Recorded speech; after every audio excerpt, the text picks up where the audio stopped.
I was recently thinking about these events, and after sharing this story with my family and seeing their concern about it, I thought I would share it with others as well. When I was 8 years old or so, my family decided to take a summer vacation and take us to this big famous water park just a couple hours away from home. It was me, my older sister who was 11 at the time, my little sister who was 5, and my uncle who was a paraplegic. He'd also brought his girlfriend along as well. We got to the water park, and my uncle and his girlfriend ended up staying at the cabanas at the very entrance of the park due to the fact that it was the only place with shade. Obviously, he couldn't exactly get into the water himself, being in a wheelchair and disabled and all.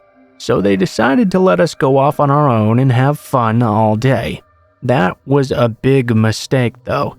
Since there were only either single or double person tubes, my older sister decided to get one with my younger sister and let me get on one alone. They said to just hold on to theirs instead. That did work for a little while, but we got on the lazy river that went around the whole park, and at the end, they made it very fast and crazy, with a bunch of waves crashing into you and stuff. I ended up letting go of their tube in the chaos and flipping out of mine. By the time I even realized I had lost both of them, I thought it was just no big deal. I'd find them soon enough again after all. I mean, how big could the park possibly be? I'm trying to get back onto my tube, and for some reason, I just could not do it. A man nearby noticed me struggling and decided to come help me. I finally hopped on my tube and thanked him. I tried to float away, but he still hadn't let go of my tube yet. Instead, he started interrogating me, asking me why I was there all alone. I explained to him that I'd just lost my sisters. He suggested that he hop on a tube with me because he didn't want me to get lost or drown all by myself. I said okay, and we hopped on a tube together. He started forcing me to go everywhere with him though, and talked to me about how his hotel room was not far away.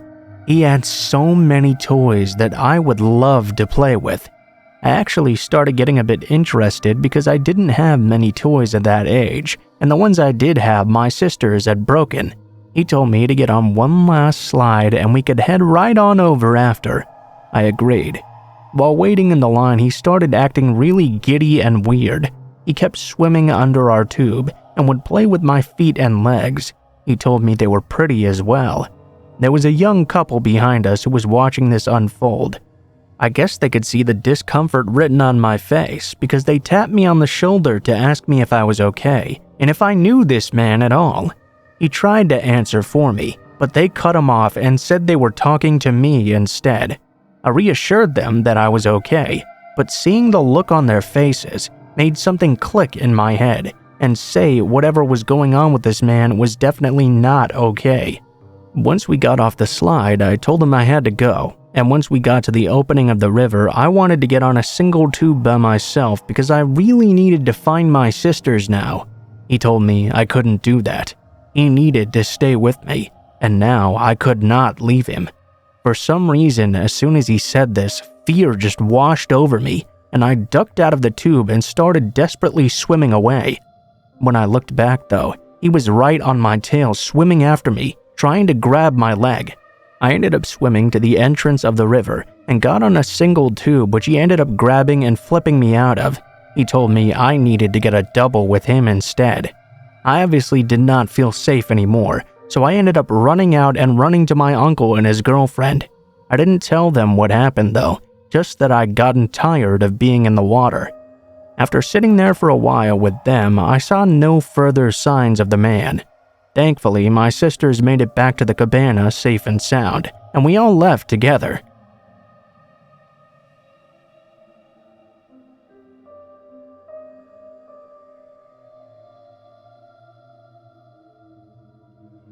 This happened about 2 weeks after I just bought my first home, in December of 2010. I was 22 at the time, and this was the very first time I had ever lived alone.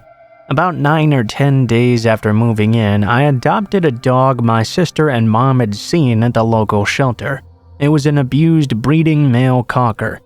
Matted hair all the way down his spine and everywhere else, 12 pounds underweight and extremely wormy.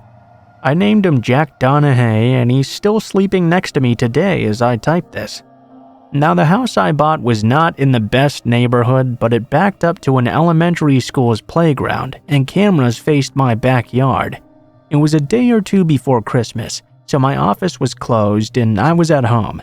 The way my home was set up, to the right of the fridge was a window looking out to my front porch, with my front door at a 90-degree from that window. This is also where my kitchen table was.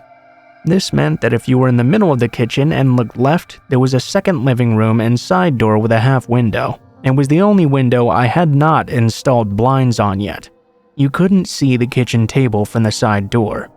So, I'm just sitting there at the table looking through my mail or something, when I see a shadow pass over the papers in front of me.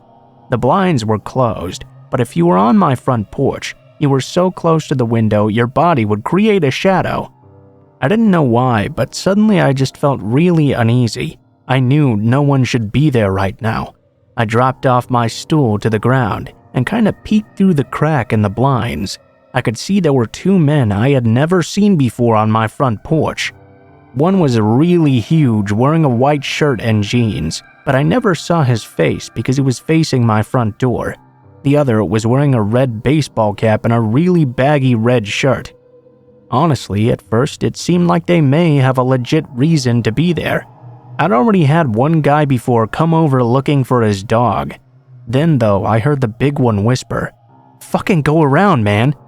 The red shirt guy walked away and I lost sight of him in that moment. I leaned to my left and saw him come up to my side door. Alright, this was getting scary for me now.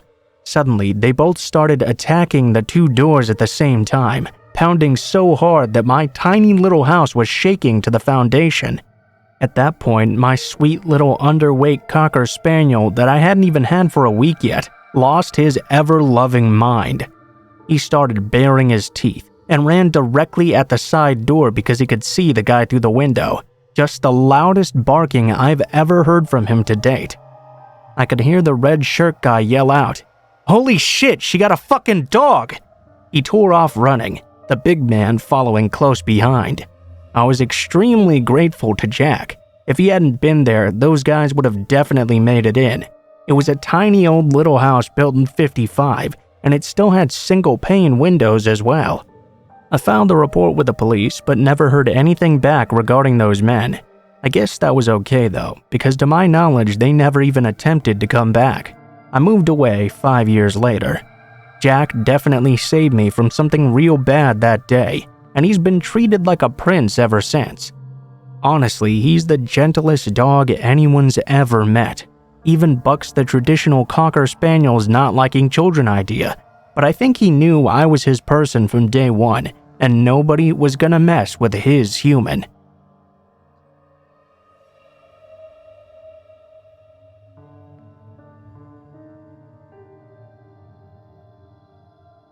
This happened to me 2 to 3 years ago. I was around 23 at the time. I'm a female and I also live in Romania. One night I was coming home from class. It was masters and classes start after 6 p.m. and end at 10 p.m. It was around 11 when I started making my way back. I had to take the subway for about 12 stops or so.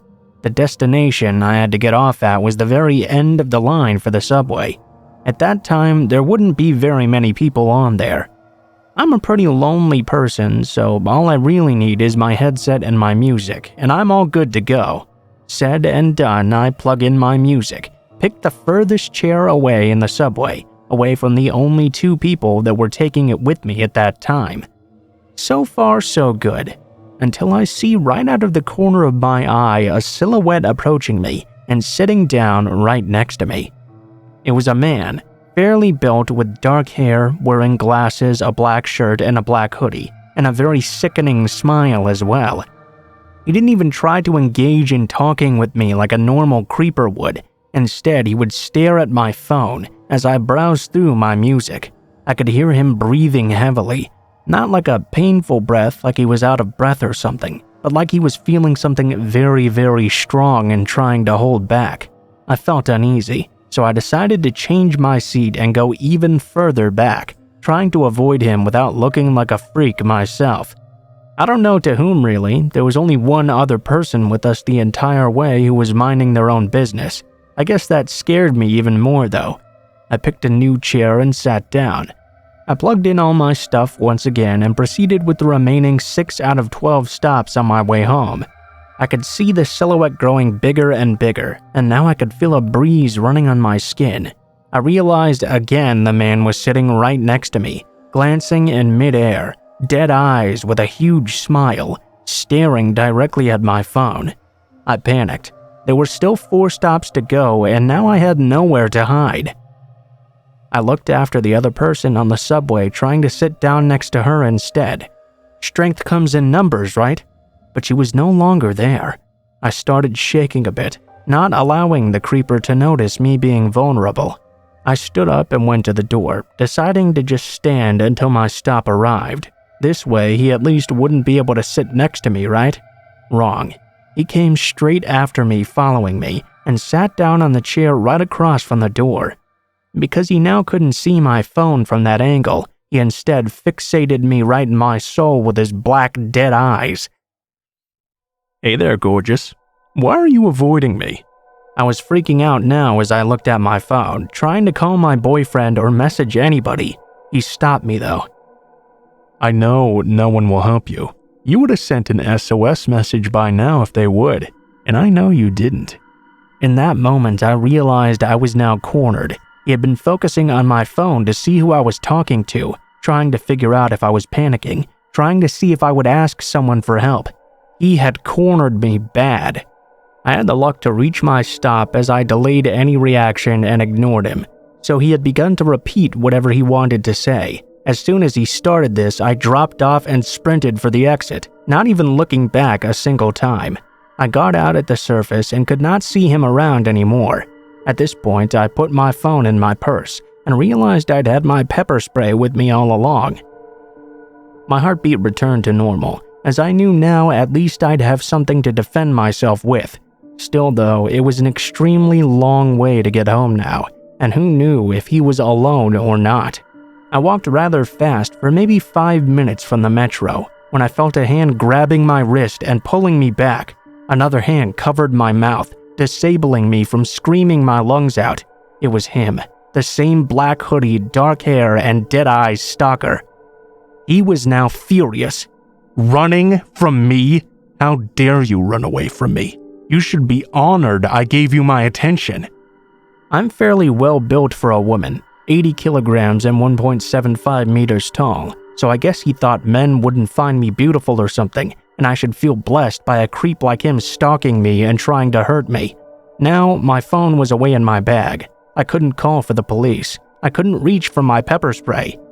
I'm panicking. I can't punch him in the crotch, I can't scratch him as I don't have long nails, and his hand is now on my mouth. What do I do in this situation? I did the most desperate and disgusting thing I could think of just to save my life in that moment. I played along. I used my other hand to touch the inside of his thigh and mumbled an "I'm sorry" while his hand was on my mouth.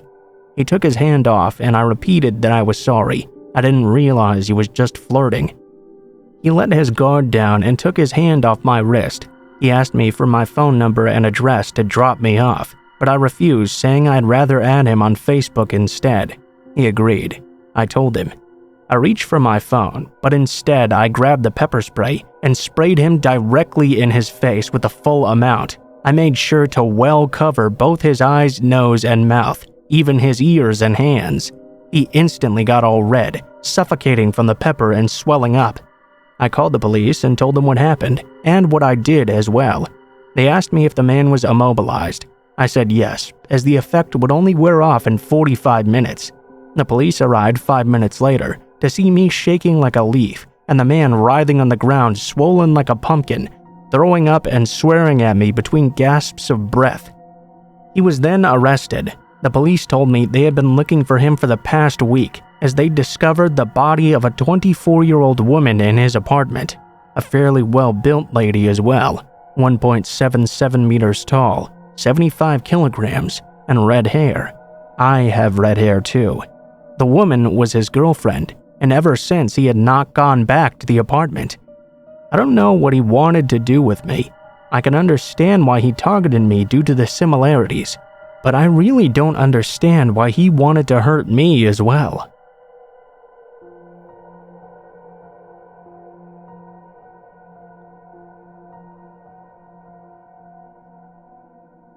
I come from a fairly chaotic upbringing. I was born and raised as a child in South Korea. I later moved to Australia with my mother, having lost my father in a homicide. The next few years of my life in Australia were fairly difficult. Meeting and making friends was very difficult, especially, particularly because I was quite nerdy and did not yet speak much English, something most Australian kids at the time obviously could not relate well to. One of my scariest memories is from when I was age 12. At the time, it didn't even occur to me just how close I'd just come to potentially losing my life. My mother and I were on a road trip, heading south from Melbourne to stay on the southern coast. We had stopped one evening at this small, well-kept caravan park. The caravan park was quite quaint and very beautiful as well. Neat grass, nice flowers, and a small creek which ran along the edge of the premises. It reminded me of home, actually. I spent some time walking around on my own, as my mother had gone to take a quick nap. I discovered in that time a game and pool room. I went inside and spent a good few hours playing pool all by myself. I was generally just mucking around a bit when this young boy came in. I was very shy and so was he, but we eventually talked for a little while and became quite friendly. I don't remember playing any games with him particularly, but I do recall him being very nervous. He kept on asking me repeatedly if I wanted to go back to his caravan, as his parents were making dinner soon. At first, I wasn't really interested and said no. We spent more time doing things and talking together as it got later though. He started to become more and more pushy and asked if I liked cake and lollies as well. Of course, I said. That much I do remember clearly. I followed him all the way to his caravan, which was much older than ours and very dilapidated. He asked me to wait outside while he went and talked to his parents. I waited patiently for a few minutes until the door opened and a larger, older man with glasses and no shirt opened up. He asked if I would like to come inside for a slice of cake. I was very scared in that moment, but I remember for some reason feeling like I had to, like it would be so rude of me to just leave. As I was about to walk into the door though, I heard a man behind me shout out, "Hey, you, what's going on here?" I was very quickly grabbed by the collar of my shirt, I'm actually pretty sure it might have been a dress maybe, and pulled inside. The man then quickly tried to lock the door behind me, but the stranger who had just called out was too quick and burst through the door. He grabbed my hand immediately and pulled me outside as we ran away together. The man asked which unit and caravan I was in and took me straight there. We went inside and my mom yelled at him, asking why the stranger was now here. I was hiding in the corner crying while the man explained what had happened. We packed up that night and left immediately. I was already heavily on anxiety medication after what had happened back home, and we never spoke about it alone again. My mother always claimed it was something I should talk about to my therapist instead. Every time we all spoke about it, my mother would just leave the room. I guess it really scared the hell out of her, and at the time, I really didn't understand why. At that age, it's difficult for the brain to comprehend the reality and potential of the situation. Looking back on it now though, it utterly scares me to the point of losing sleep sometimes.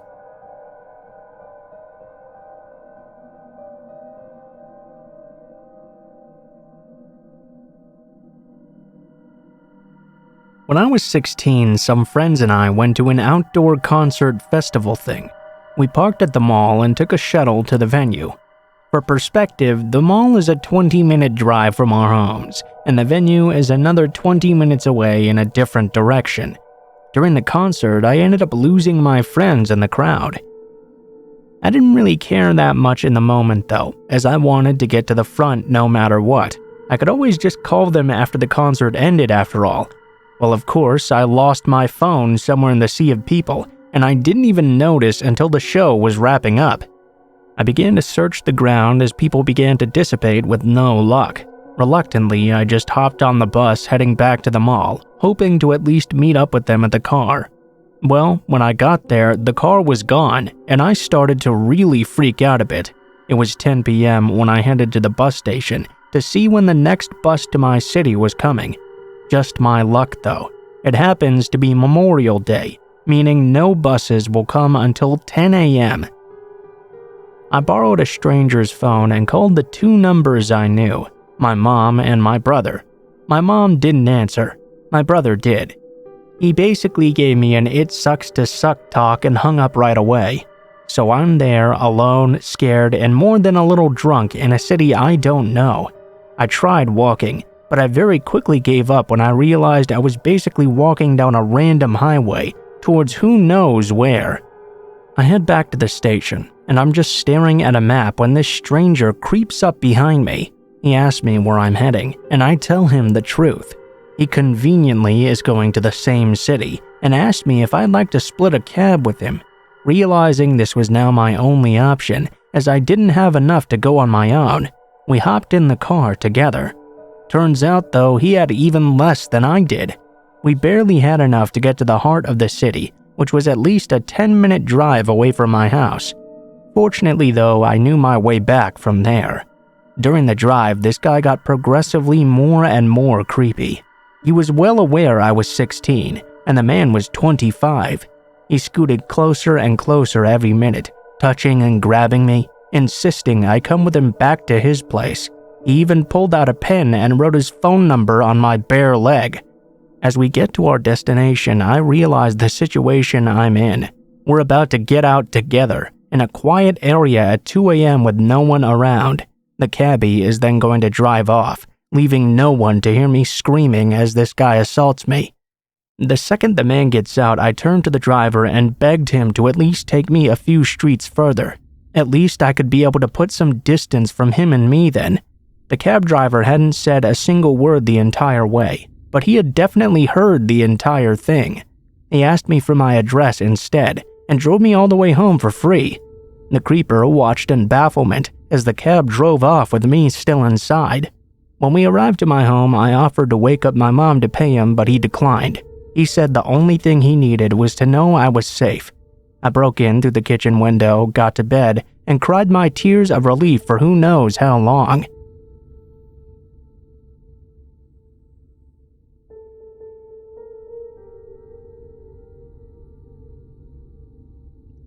This happened a couple of years ago, but I finally feel like I'm ready to talk about it.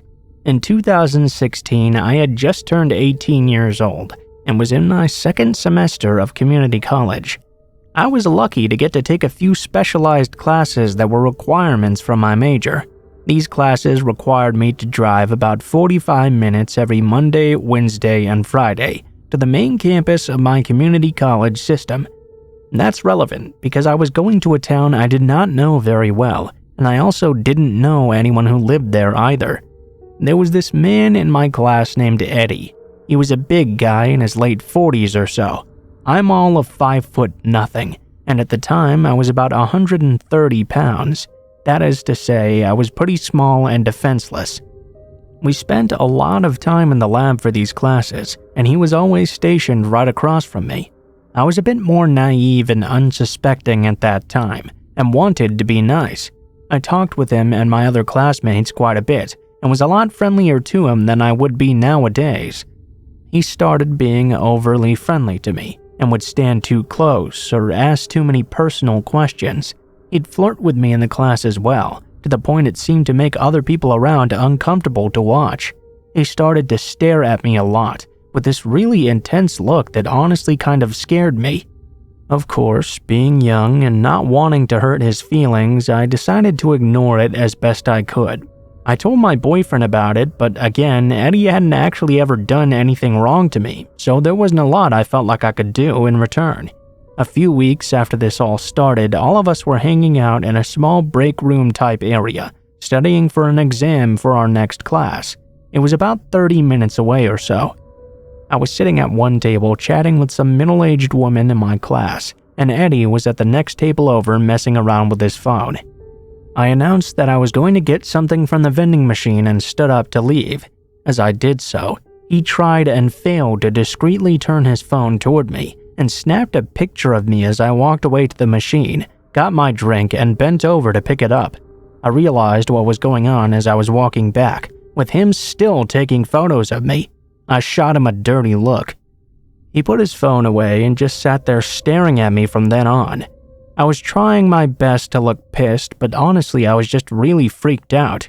Who just takes pictures of people like that? I excused myself from the table and called my boyfriend near tears, telling him about this weirdness. He was angry and said that I needed to tell someone, but I said no because I didn't want to make a scene.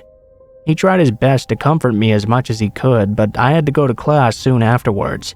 Our last class finished at about 9 p.m., and since it was January, it was completely pitch black out when we all walked out to our cars.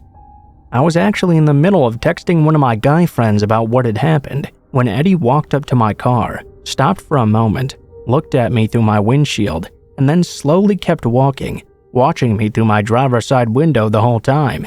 He was parked nowhere near me, and the wind chill was below zero as well, so he had to have made a point to walk by my car like that. I was terrified. With my hands shaking, I started my car and drove home as fast as I could, calling my boyfriend on the way and crying. After that, I decided finally I needed to talk to my professor about what was going on. I was extremely nervous, but I asked her the next week if I could talk to her privately when the class was over. We went over to her office, and I told her all about Eddie and what he had done, and how he was acting weird toward me.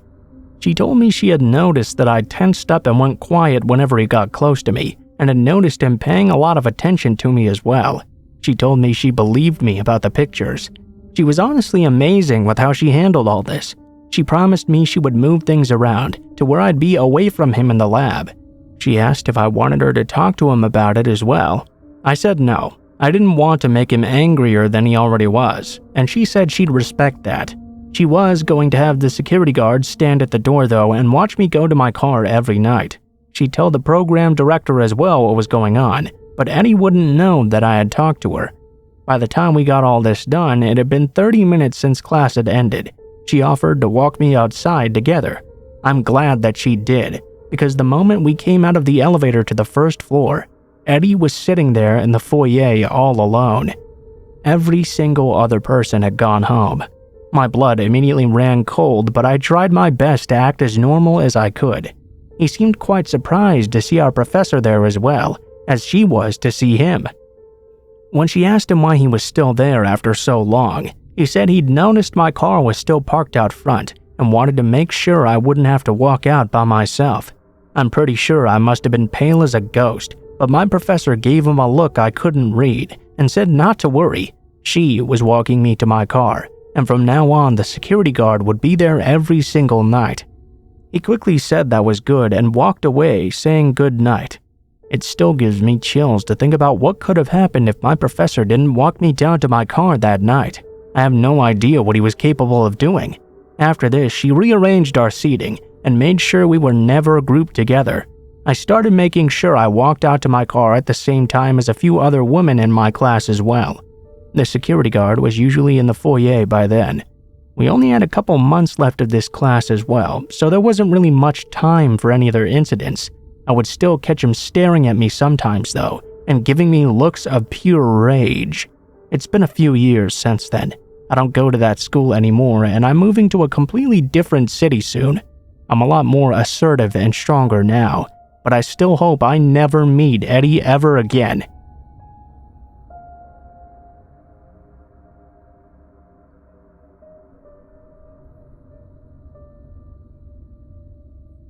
This happened earlier last year, and it still fucks me up if I even think about it too much. Ugh. For a little background story to explain, I'm a delivery driver for Uber Eats, and I've been doing it as a side gig for the past year or so to earn some extra money. Also, I'm a female. Anyway, yeah, Uber Eats. It's a super chill job, although the pay is definitely not ideal, especially during nights. Normally, any pings I get after 10 p.m. are just shitty fast food orders to customers where the chances of being tipped are even lower than what they already are, which is low in and of itself. I would say only 2 in 10 people tip on Uber Eats, but whatever. Anyway, yeah, Late night deliveries very rarely profitable, which is why I would very rarely ever do them. However, on this night last year, there happened to be a big bonus going on. Reach 15 deliveries in a certain time frame to get an extra $75. Well, that's music to my ears. When that's the case, late night deliveries rock, because there's no traffic at all, and it doesn't matter where you're picking up from either. McDonald's schmickdonalds, bring on the bonuses. The faster you can get them done, the faster you can get home and knock out. Open roads all the way works just fine for me. I was on a big roll and finished my last Mickey D's run at 2:30 in the morning. I cashed in my bonus and called it a night. For context, this took place in downtown San Diego. Downtown San Diego has fun restaurants and clubs at the core, but as you branch out, it gets a lot more seedy. Once you arrive past 16th Street, it gets really sketchy. Lots of homeless camps, the whole works. I tried to actively avoid that area, but in order to get back home and on the freeway, I had to pass through that neighborhood at least a little. One more piece of info, I drive a 2002 shitty Ford Focus, and nothing is automatic. In order to roll the windows up or down, you have to reach over and crank the lever. Because it's a hassle to roll them up and down manually each time, when I do deliveries, I usually just keep both my windows rolled down. It's easier to pick up and deliver through windows that way. This night, fuck me, I had the windows down as usual. I was planning on rolling them up before I passed 16th Street where the homeless camp was, but I didn't even get that far. As I turned down a side street heading toward the main drag, up ahead I see a man in one of those orange reflective construction vests, standing off to the side of the road. There's always some sort of construction going on downtown, and it's pretty common for it to happen at night when most people aren't using the roads, so I didn't really think too much of this. As I began to get closer, the man sprinted into the middle of the street and began waving his arms, signaling for me to stop. I started to slow down, thinking maybe he was going to redirect traffic or reroute me or something. I broke down to 10 miles per hour, then 5, leaving distance to figure out what I'm supposed to do in this moment. He breaks out into a jog towards my car though, and stops directly in front of it, blocking me and my car from moving forward. Fuck. Immediate unease. This is too weird. I wished I had remembered to roll my windows up. It was 3 a.m. on a dark street, and there was not a soul around except me and this dude. People talk about fight or flight, and I've always wondered how I would react in a situation that warranted a similar response. Now I know my reaction is to freeze, because as I was slowing down, it hit me 5 seconds later than it should have. This guy was obviously not a construction worker. Yes, he did have on a hard hat and a vest, and also the creepiest smile I had ever seen in my life now that he had caught me. At first glance, I thought he was smiling just to be friendly, but smiling to acknowledge someone longer than a few seconds is super unnerving. Just try it right now. Count to 5 in your head while grinning like a madman and you'll see what I mean. That's what this guy was doing. Now that he was directly in front of me, I could tell he must be homeless. Older guy, I would guess in his 60s. But homelessness has a special way of making everyone look old, so who knows really. Now he was just staring at me, wild-eyed and smiling, all teeth. His smile and mannerisms, the best way I can describe it is Twisty from American Horror Story. Literally though, I could just tell from looking at him that this guy was having an episode. I obviously should have reversed in that moment, but my brain was panicking and I couldn't think that fast. I was frozen in my car, thinking this would be the moment I would die. The whole time he did not say a single thing. He just stood there leering. All of a sudden, like a movie ninja, he hopped up onto the hood of my car and began slamming his fist down on my hood and windshield. I was frozen in terror, just watching this man pounding on my car, crawling around on his hands and knees like the Grudge. He's not saying anything either. He's just crawling and staring at me. That was the most horrifying part. Somehow he never once broke eye contact during all of this, and never stopped grinning either.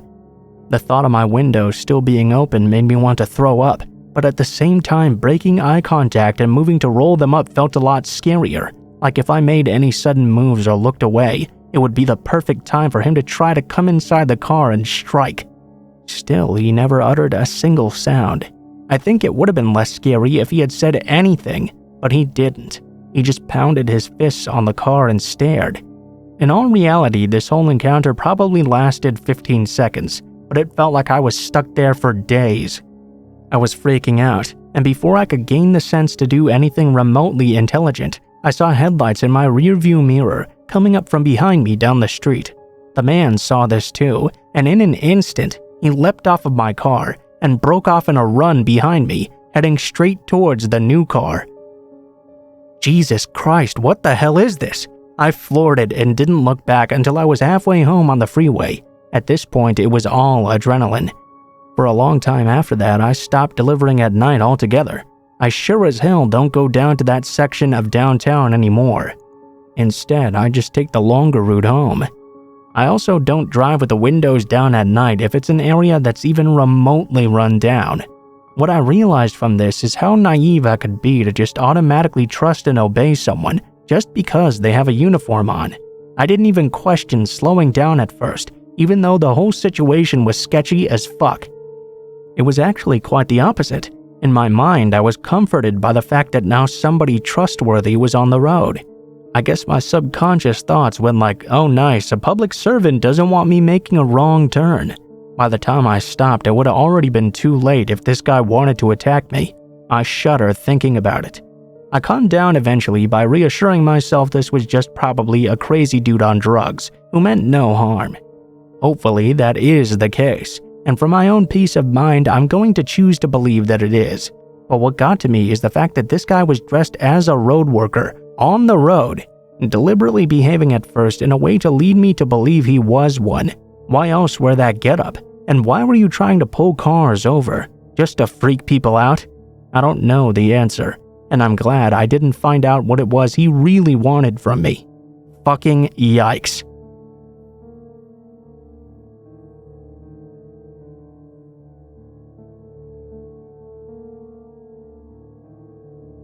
I posted this story also on a Nature Pics subreddit and was told I should post it somewhere like this. I was camping in the middle of nowhere in Washington near Mount Rainier. Not an official campground per se, just way out into the forest where I wouldn't have expected another human being for miles. One night though, I wake up and hear something. I open my tent, only to see a guy sitting by where my fire had been just right outside. Nothing particularly noteworthy about the guy himself, just a fairly regular-looking dude, sitting there a couple feet away from my tent. No bag or pack or anything with him really, just a guy. He saw me open the tent, and his eyes got huge like he had just seen a ghost. He took off running. It shook me up pretty badly. But over the next day, I managed to put it out of my mind fairly well, after writing it off as just some odd occurrence. The guy was probably just out here to get high or something, and had somehow managed to set up a camp coincidentally not far away from mine. Then 2 days after that though, and 10 to 15 miles away in totally random directions that nobody could take the same path as on accident, I was sitting by the fire that night when I started hearing some noises. I became more and more convinced that this was now a person. I called out to them, and out of the darkness, someone called back. Do you know how to get to Bell's Canyon? I said no. I don't even think that was a real place there. They kept on talking from just outside of my field of vision. I tried to see them with my flashlight, but they yelled at me to aim that away. Kind of spooked and not wanting to piss off a potentially crazy person, I did just that. After about 15 minutes of me being very freaked out, and them talking out of the darkness and asking completely random questions, it sounded like the voice had gotten closer, so I shined my light that way again. It was the exact same dude who had just been outside of my tent 2 nights before. He must have followed me almost 15 miles over 2 days, because there's no possible way he could have just accidentally wound up in this same spot, as vast as the whole wilderness is. There was no possible way. As soon as my light hit him, he took off running again. I started to chase him, but I didn't want to get lost in the wilderness in the dark. I stopped fairly quickly, after only about 100 or 200 feet. Obviously, this was not an incident that could just be written off. The only way he could have been in both places is specifically if he was following me now. I decided the trip was now over first thing in the morning and hiked back out over 3 days, constantly doubling back, trying to throw anyone following off my trail and occasionally hiding, waiting to see if he would come by stalking me. I really can't begin to describe how terrifying it was to feel like I was being hunted through the woods, to actually have to brainstorm on things I could best do to avoid being potentially slaughtered. On the very first night of hiking out, twice I heard what sounded like a person walking circles outside my tent, but by the time I mustered the courage to look, nobody was there. On the second night, I heard what I thought was an animal making noises at first in the distance. Slowly, though, it began to sound more like a human making animal calls. Maybe it could have actually been an animal. I didn't ever actually see the guy again, but it definitely sounded like a person making howling noises instead. I literally almost cried when I finally got back to my car. The relief was so strong. To this day, it's probably one of the most terrifying experiences I've ever had. I have no idea who the guy was or what his intentions were. I also have no way of ever getting an explanation, but I really can't articulate just how terrifying a few days it was.